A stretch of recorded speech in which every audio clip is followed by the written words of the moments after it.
Perkenalkan, saya Alin Arvita Prita Dewi dari Puskesmas Manguharjo, Madiun. Melalui video ini saya akan memberikan edukasi cara memilih kosmetik yang baik dan aman. Mari kita mulai videonya. Keseharian kita sangat dekat sekali dengan berbagai macam kosmetik yang bisa kita jumpai di mana saja. Sebelumnya kita pengen tahu apa sih artinya kosmetik itu? Kosmetik adalah sediaan atau paduan bahan yang siap untuk digunakan pada bagian luar badan kita. Salah satu contohnya seperti body lotion, conditioner, sampo, kutex, lipstick, sabun, pasta gigi, dan lain-lain. Dan apa sih tujuan pemakaian untuk kosmetik itu sendiri? Tujuannya antara lain seperti membersihkan, menambah daya tarik, mengubah penampakan, melindungi supaya tetap dalam keadaan baik, dan memperbaiki bau badan.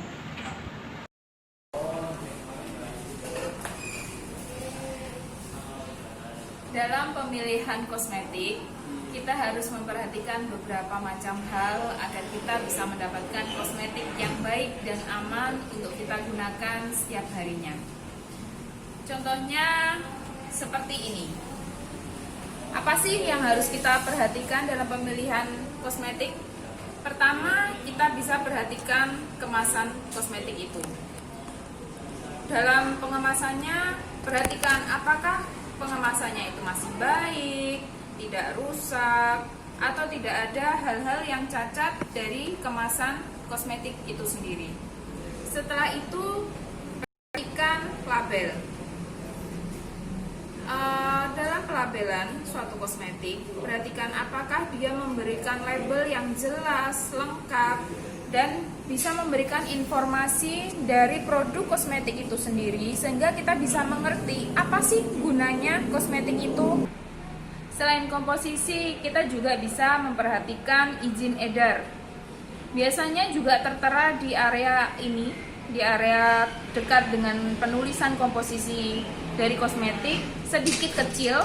Maka dari itu kita harus jeli memperhatikan apakah terdaftar BPOM-nya, nomor izin yang memang sudah sesuai dengan peraturan di Indonesia. Selain itu juga diterakan nama dan alamat lengkap dari pemohon perizinan itu. Itu juga kecil, jadi kita harus benar-benar memperhatikan. Selain itu juga menerapkan nama dan produsen dari pembuat kosmetik itu sendiri, berupa PT dan alamat dari PT tersebut. Lalu hal lain yang perlu kita perhatikan adalah tanggal kadaluarsa. Tanggal kadaluarsa harus diterapkan pada kemasan kosmetik sehingga konsumen tahu seberapa layak kosmetik itu bisa digunakan, sampai kapan bisa digunakan. Dan lalu ada badge dari produk seperti ini. Perhatikan juga. Setelah itu ada ukuran bersih.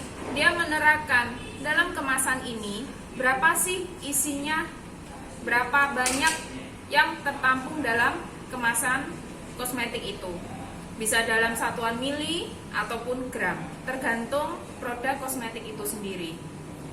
Lalu ada peringatan yang diterapkan di dalam kemasan kosmetik itu. Misal, apakah dia tidak boleh terkena suhu yang terlalu dingin, atau tidak boleh disimpan di dalam suhu ruang yang panas, atau tidak boleh dekat dengan sumber api, hal-hal semacam itu. Itu wajib kita perhatikan sehingga kita saat menyimpan di rumah, kita tahu harus meletakkan kosmetik itu di mana, seperti apa, sehingga kosmetik itu tetap aman tersimpan dan kita tetap bisa menggunakannya dengan baik. Lalu selain itu perhatikan izin edar yang diterbitkan dari BPOM. Nomor izin edar itu harus tertera ya kalau memang dia sudah terdaftar di Balai POM. Ada kosmetik-kosmetik yang tidak menerapkan, berarti itu kosmetik yang belum mendapat izin edar dari Balai POM. Hati-hati.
Karena iklan-iklan seperti itu hanya akan menjerumuskan konsumen kepada produk-produk yang membahayakan, mengandung bahan-bahan yang lebih beracun ya untuk tubuh kita sendiri.